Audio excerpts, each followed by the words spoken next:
ทุกวันนี้มนุษย์หลายพันล้านคนนับถือศาสนาแต่คุณรู้ไหมครับว่าศาสนาอาจไม่ได้เริ่มต้นจากพระเจ้าไม่ได้เริ่มจากวัดและไม่ได้เริ่มจากคัมภีร์แต่มันอาจเริ่มต้นขึ้นจากการกระทำเล็กๆเพียงอย่างหนึ่งที่มนุษย์โบราณทำและไม่มีสัตว์ชนิดไหนบนโลกทำเหมือนใช่ครับทั้งหมดนี้อาจเริ่มต้นจากความตายเพราะถ้าเราหมุนเวลากลับไปเมื่อ 100,000 ปีก่อนบนโลกใบนี้ไม่มีโบสถ์ไม่มีมัสยิดไม่มีวัดไม่มีพระและไม่มีพระเจ้าในแบบที่เราคุ้นเคยแล้วคำถามคือศาสนาเริ่มต้นขึ้นเมื่อไหร่กันแน่ยินดีต้อนรับสู่ Just Law ที่ทุกคำถามคือจุดเริ่มต้นของการค้นหาคำตอบวันนี้เราจะย้อนเวลากลับไปเพื่อค้นหารากเหง้าของความเชื่อก่อนที่โลกใบนี้จะรู้จักคำว่าศาสนา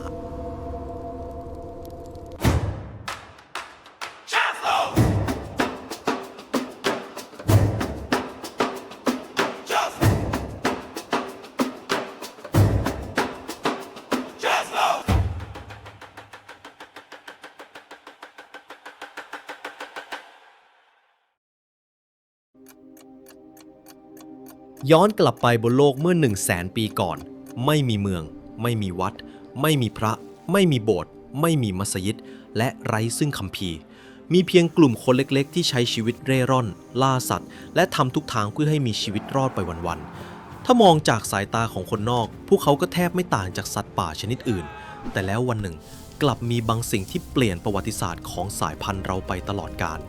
เมื่อมีคนในเผ่าเสียชีวิตพวกเขาไม่ได้ทิ้งร่างนั้นไว้ให้เป็นอาหารของสัตว์กินเนื้อแต่พวกเขากลับค่อยๆขุดดิน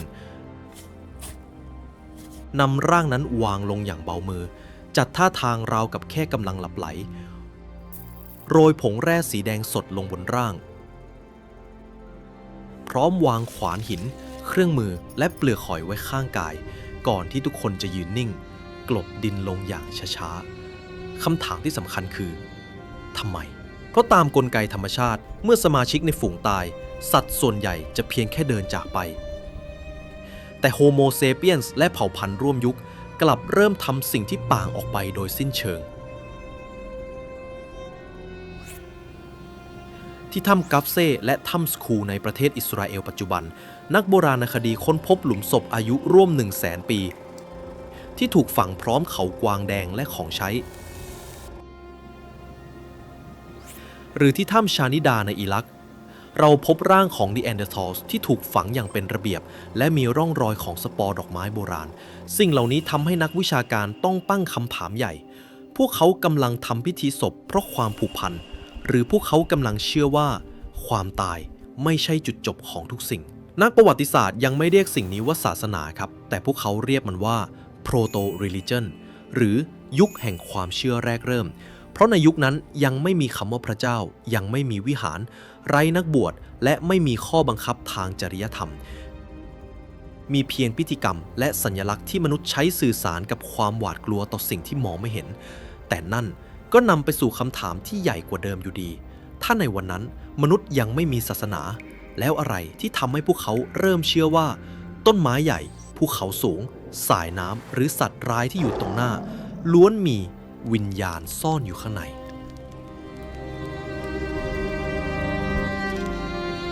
และนั่นคือจุดเริ่มต้นของยุคถัดไปยุคแห่งโลกที่เต็มไปด้วยวิญญาณ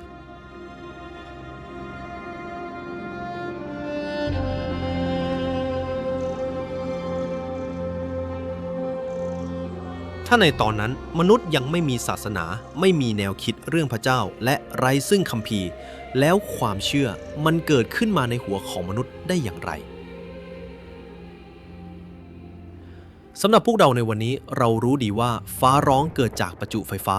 แผ่นดินไหวเกิดจากการเคลื่อนตัวของเปลือกโลกและสุริยุปราคาก็เป็นเพียงปรากฏการณ์ที่ดวงจันทร์โคจรบังดวงอาทิตย์แต่สำหรับมนุษย์เมื่อหลายหมื่นปีก่อนพวกเขาไม่มีวิทยาศาสตร์ไร้ห้องทดลอง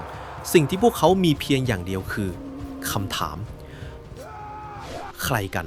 เป็นคนขว้างสายฟ้าลงมาจากฟ้าทำไมแม่น้ำสายนี้ถึงโกรธเกรี้ยวและล้นทำไมสัตว์บางตัวยอมให้เราล่าแต่บางครั้งทั้งฝูงกลับหายไปเหมือนมีใครสั่ง นักมนุษยวิทยาพบข้อเท็จจริงที่น่าสนใจครับมนุษย์เรามีกลไกทางสมองที่เรียกว่า Hyperactive Agency Detection Device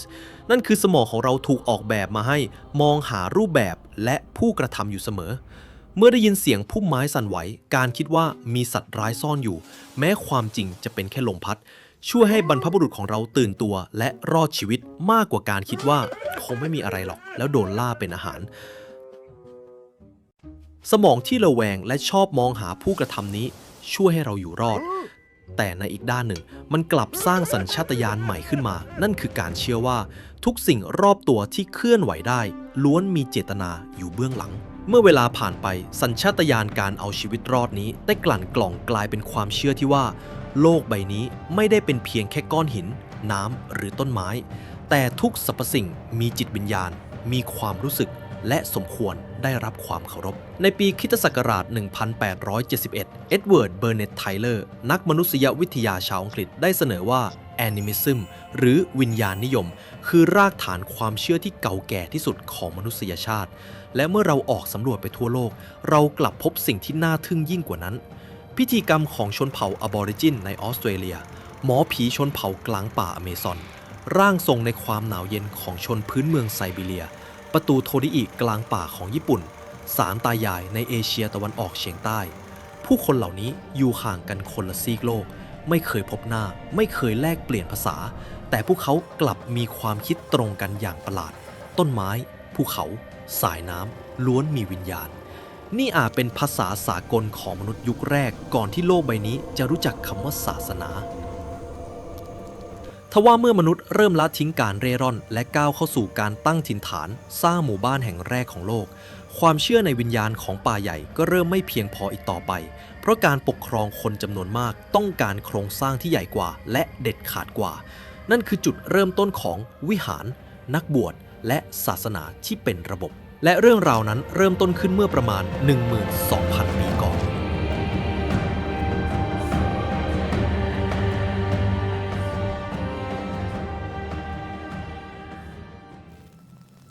แต่แล้วเมื่อประมาณ 12,000 ปีก่อนทุกอย่างก็เริ่มเปลี่ยนไปมนุษย์เลิกเร่ร่อนเริ่มเพาะปลูกสร้างหมู่บ้านและอยู่ร่วมกันเป็นสังคมขนาดใหญ่ความเชื่อที่เคยใช้อธิบายเพียงป่าภูเขาและสายน้ำเริ่มไม่เพียงพออีกต่อไปเพราะเมื่อผู้คนหลายร้อยหลายพันชีวิตต้องอยู่ร่วมกันพวกเขาจำเป็นต้องมีความเชื่อร่วมกันแต่ความเชื่อแบบเดิมจะเปลี่ยนไปเป็นสิ่งที่ยิ่งใหญ่กว่านั้นได้อย่างไรและเหตุใดมนุษย์จึงเริ่มสร้างเทพเจ้าขึ้นมาถ้าเพื่อนๆชอบการเดินทางย้อนเวลากลับไปกับ Just Law เพื่อค้นหาและทำความเข้าใจว่าโลกทุกวันนี้กลายมาเป็นแบบนี้ได้อย่างไรอย่าลืมกดไลค์กด Subscribe และกดกระดิ่งแจ้งเตือนไว้ให้พร้อมนะครับเพราะในตอนต่อไปเราจะย้อนกลับไปยังช่วงเวลาที่มนุษย์หยุดเร่ร่อนและค้นหาคำตอบว่าทำไมมนุษย์ถึงเริ่มสร้างเทพเจ้าและพบกันใหม่ในตอนหน้าสวัสดีครับ